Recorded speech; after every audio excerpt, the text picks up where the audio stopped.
হরে কৃষ্ণা, রাধে রাধে আমার প্রিয় পরিবার। আমি বিগত কয়েকদিন ধরে আপনাদের সকলের সামনে শ্রীমদ্ ভগবদ্ গীতার কিছু অংশ করে পাঠ করে শোনাই।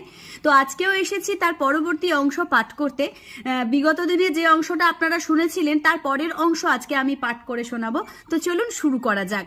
এখানে দ্রোণাচার্যের কাছে গিয়ে দুর্যোধন কি বলেছিলেন, আমি আগের দিন আজকে যে ভিডিওটা চলছে সেই ভিডিওর সূত্রপাতটা জানতে হলে আপনাদেরকে আগের দিনের ভিডিওটাকে দেখে নিতে হবে, না হলে আপনারা বুঝতে পারবেন না।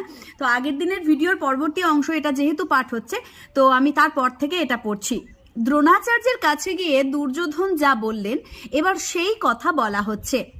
পশ্যেতাং পাণ্ডু পুত্রানাম আচার্য মোহিতাং চুমম বুর্রাং দ্রুপদ পুত্রেণ তব শিষ্যেন ধীমতা। এই সংস্কৃত শ্লোকটির অর্থ হচ্ছে, হে আচার্য, আপনার বুদ্ধিমান শিষ্য দ্রুপদপুত্র